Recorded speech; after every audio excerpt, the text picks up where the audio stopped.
तो गाइज का हाल चाल बा सब लोग के। आज हमनी के फिर से एगो नया ब्लॉग लेके आओ तंजा। और आज हमनी के शूट बटे कहाँ बा हो? आज हमनी के शूट रहल बिहार में, लेकिन स्क्रिप्ट ऐसा हो गई बा तो यूपी में जाए के पड़ता। तो गाइज हमनी के देखी जाई गाड़ी आज के ड्राइवर थोड़ा सा चेंज हो गई बा। गाड़ी मत सीखो तू, गाड़ी मत सीखो। काल हमनी के पेपर में अगर आगे नहीं जा जान जाए की गाड़ी ये चलाओ तर ला। अरे यार सब हनुमान जी के मंदिर जय श्री राम के गाड़ी एजा रुक गई बिया। ड्राइवर नया ना रहला, गाड़ी नया बिया, नया गाड़ी बिया। एक नंबर में चलावा ये यार पीछे से डरा यार। चलो गाइज देख सकतनी जा ई सब का हो रहल बा। आओ यही से हम कहे नहीं एक नंबर बुलाते नहीं कि गाइज, यही से हम कहे नहीं कि बाय कितना नंबर गियर में बा?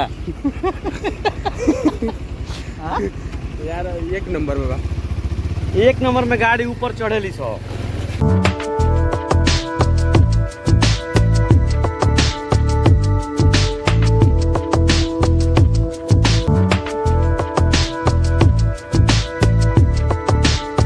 सेल्फी जोन बात तुम दिया लो।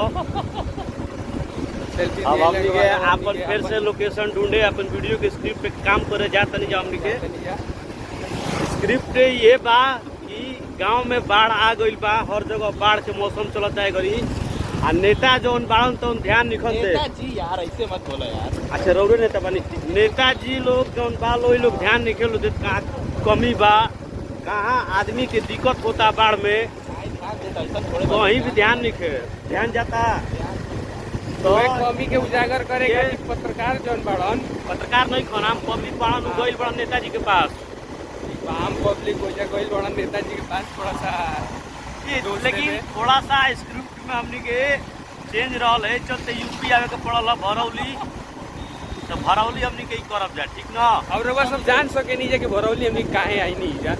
जब भी भरौली आवे नहीं जा तो कुछ ना कुछ बहुत प्यार बहुत प्यार बहुत प्यार मिलेला। बहुत चलत रहे भैया, रुका मत। हाई रोड बनत नहीं क्या? बगल में 4 लेन पास भइल बा। देखिए ये तो 4 लेन पास भइल बा। हाई रोड एगो पहले के हटे। इतना सीरियस आदमी केकरा से बात कर सकेला नी सब रोड़ा बताई जा कमेंट में। के दीबा खोज नहीं जा काहे से कि हमनी के पिए नहीं जाना। हां पिए ये नहीं बता दे, क्लियर कर दे कि हमनी के प्रॉपर डीबा रहेला। हमनी के खाली डिब्बा रहेला, हमनी के ओमे अंदर कुछ रहेला ना। खरीदा मत हो डिब्बा लो, खरीद लगा खरीद लगा ले लो। और हमनी के काफी स्ट्रगल के बाद बातचीत कइला के बाद कि हमनी के डिब्बा खाली काम बा ले के दे देव जा। तो ओकरा बाद नया बोतल में से डिब्बा निकाल के हमनी के मिलल हो। अभी लुकवा वाला डिब्बा हो। राई कहाँ खराब बा यार? राई बहुत बढ़िया बाटे। जीवन में तार तन की चैलेंज ना है ये सब चीज के आदमी स्ट्रगल कहेलन। राई खराब पे चलल बनी। अब राई तो ठीक बा, फंड आइल अपन केहू कि गइबे ना कई गइबे ना कही तो ओकर छठ ढलैया भइल होई। तो ओकर एगो घर बनल तो ओकर भलाई ना भइल। एगो पैसा से अगर कोई के भलाई होता तो हो जाए के चाहिए। देख के जोरे के ना चाहिए, देख के जोरे के ना चाहिए। भले उ 2 नंबर के पैसा से 2 ताला बिल्डिंग बनैला होके, लेकिन ओकरा के देख के जोरे के ना चाहिए। गाइस हमनी के लोकेशन के तरफ थोड़ा सा कुछ आदमी के होई तो जा हमनी के परमिशन मांग लेब जा कि जा थोड़ा सा 15-20 सेकंड के हमनी के वीडियो जरा सा शूट होई।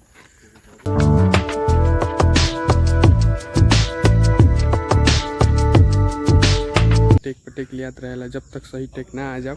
और जब तक सही टेक आ गई एक बार क्लिक कर गई कि हाँ ई टेक बहुत बढ़िया बाटे, ई टेक में एक्सप्रेशन के साथ साथ एक्टिंग हर चीज़ बढ़िया बा, तो उ टेक के हमनी के फाइनलाइज करे नहीं जा। और अभी यहाँ सब तैयार होता नहीं जा।